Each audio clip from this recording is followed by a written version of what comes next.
Hello, good evening, everyone. My name is Annalise Gutierrez, and my topic I'm going to be presenting on is in regards to the Dead Sea Scroll and popular culture. So what exactly does that mean, right? So I'm going to be examining the question of what makes the Dead Sea Scrolls popular.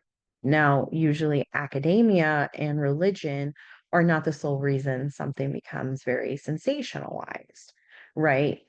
Now, some of the things I'll be looking at, like let's take for instance the Bible. How many movies have been made about the Bible that there is a new interpretation? There's a new way of looking at revelations or taking maybe like a bit and a piece. Like maybe we're going to focus on, Noah and the Ark, or we're going to focus on Moses, or we're going to remake something in the Ten Commandments. So sometimes when movies, literature, media gets involved, this is where the sensationalism very much happens. Now, with the Dead Sea Scrolls, according to, uh, I'm going to butcher this man's name for sure. His name is Lawrence H. Schiffman. That is Schiffman. In his paper, Inverting Reality, the Dead Sea Scrolls in Popular Media. He goes through and basically states the Dead Sea Scrolls were found after the height of the Holocaust in World War II. Now, what happened during that? Well, there got a lot of criticism from the Catholic Church for not doing much, right? For not criticizing Hitler or anything of the like. And so when the Dead Sea Scrolls were found, it was really seen as a positive, a win for the Vatican to find such an archive and document that is going to be relevant to Christianity.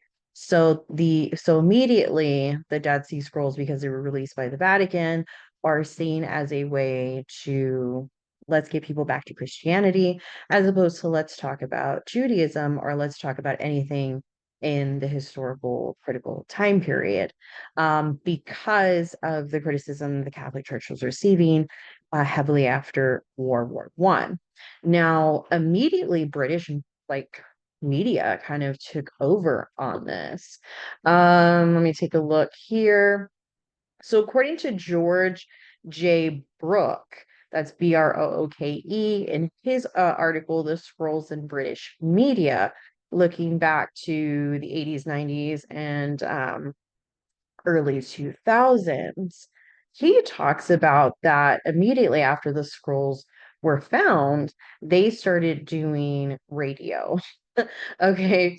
So I know many of us are probably used to TV, television, movies, the internet, Netflix.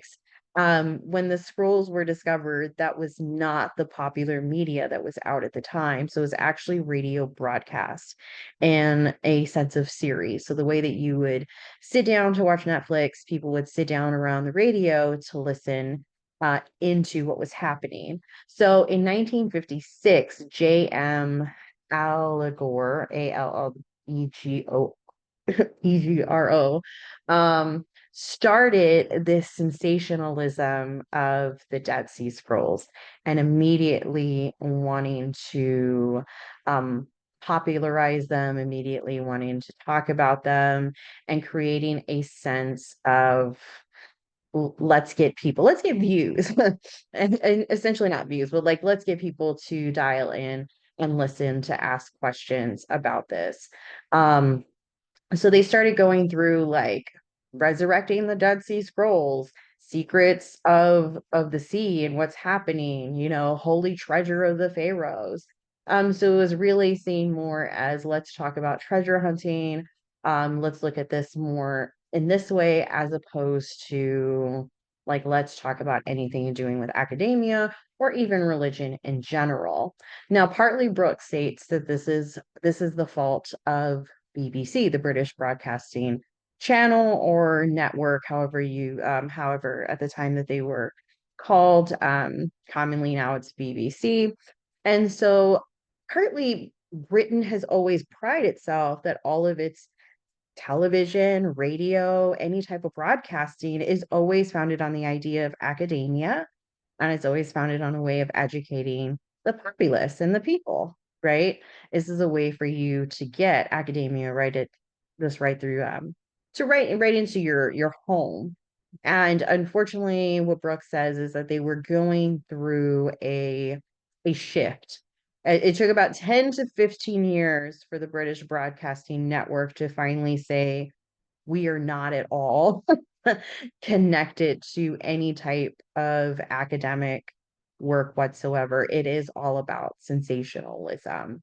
And partly it had to do with these scrolls. Now, also, they were trying, so partly with the broadcasting is when it starts, okay, we're getting more sensationalized as more of like tabloid journals, as opposed to we're keeping with the theme of academe. And coincidentally, it also ends with the Dead Sea Scrolls.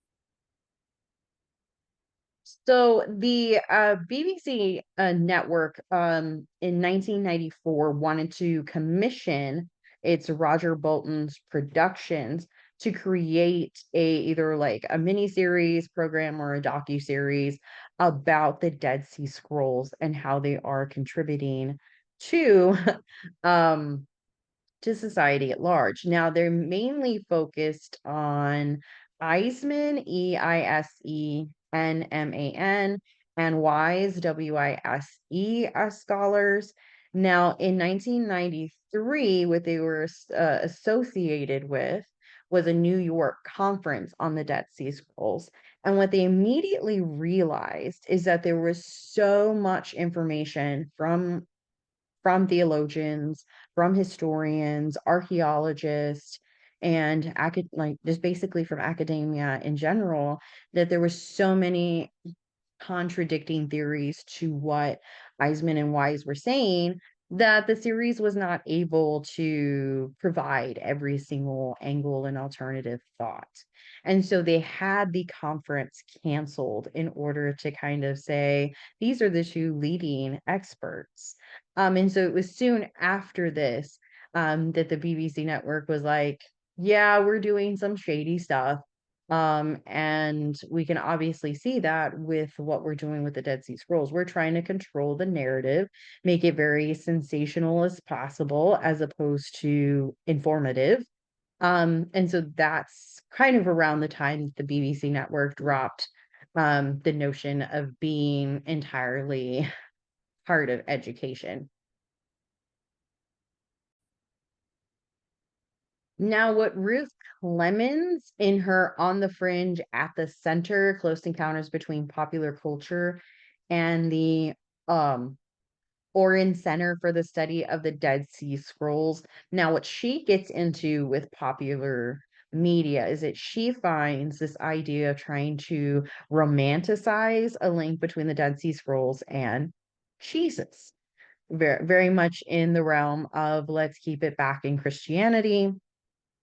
And because of that, because of this romantic notion, many of the media and the public are just very sensationalized. They're very tantalized by this idea of what can we do? You know, how can we perverse and make it a little bit more interesting what academia is saying about the Dead Sea Scrolls. And so this comes on, so what she calls on the fringe is where you start getting conspiracy theories and the Dead Sea Scrolls. That's also being fueled by popular media, right? The Dead Sea Scrolls and aliens, the Dead Sea Scrolls and, you know, the government conspiracies and what the government is getting into, you know, what are the Jews trying to cover up and hide with the Dead Sea Scrolls? Like, why is this an apocryphal work? Things like that. In order to get them, in order to get just every average day people interested in it, because there seems to have always been this wanting to fight over the Dead Sea Scrolls. Like, where does it belong? Right? Does it belong with Judaism or does it belong with Christianity? And partly that has to do with just the history of the scrolls. So we do have in 1955, there was the press conference by the Prime Minister of Israel saying that they are claiming the Dead Sea Scrolls, and that's part of their, not only their history, but very much part of their religion and their understanding. And so much of what Clemens is trying to say is that it's no longer frequently asked questions. It's no longer academia questions, but how the Vatican is conspiring with Israel in order to keep the Dead Sea Scrolls under lock and key. You know, what don't they want you to know?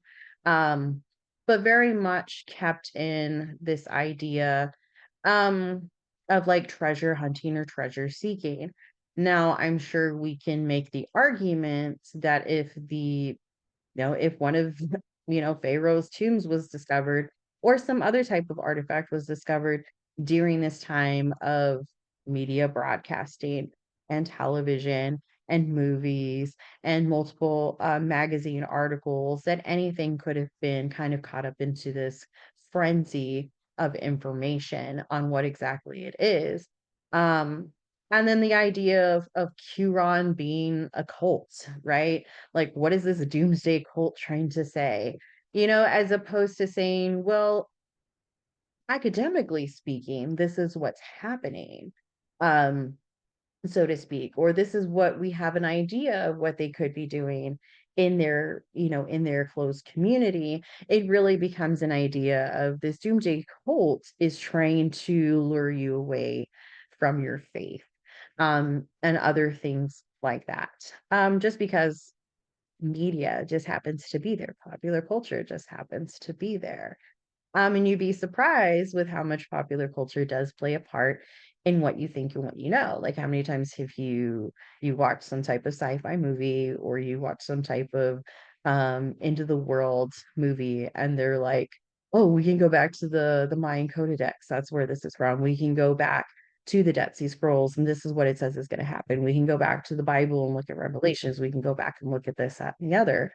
Um, Even though these are movies, these are very much ideas that are being perpetuated in the larger parts of society. Now, what Matthew A. Collins, in his examining the reception and impact of the Dead Sea Scrolls, some possibilities for future investigation, very much warns about the same thing.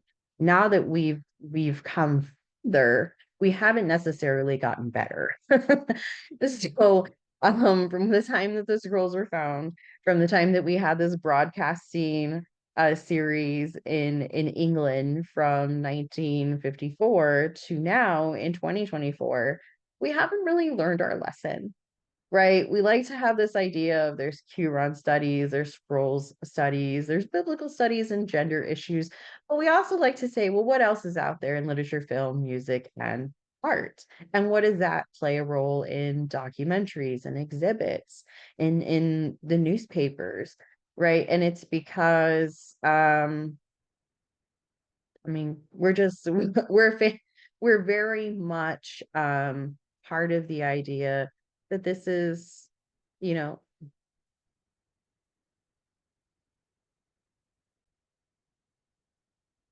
that despite this being history, or despite this being an artifact, we're very much wanting to be entertained at this point. We're very much wanting to discover something new in a new, fascinating way. Because if you said, here, I have a episode of Survivor, or you can watch this documentary in the Dead Sea Scrolls, we kind of have an idea of where you're going to aim for, so to speak. Now, partly what he is worried about is because much of the scrolls have been kept under lock and key. And it's not because they're trying to hide anything, but because the material is so delicate, they might not be able to put it out in museums, because just being in direct sunlight is something that can damage the scrolls, can damage the ink and everything. And because they're so heavily guarded, and because they're so heavily kept away from the general population is interested. Any type of conspiracy theory that comes up, they're going to say, I believe it, because these are so heavily guarded as a secret. But it has nothing to do with any type of national security, but trying to preserve the artifact as a whole. Um, So I am examining this in a little bit more of a longer paper. This is just kind of a brief synopsis of where I'll be going with this, and this grows in popular media, and kind of how popular media has really fueled this idea to want to be sensationalized by history, by really wanting to be fascinated with an article to the point where it's almost absurd, the type of theories that are being portrayed.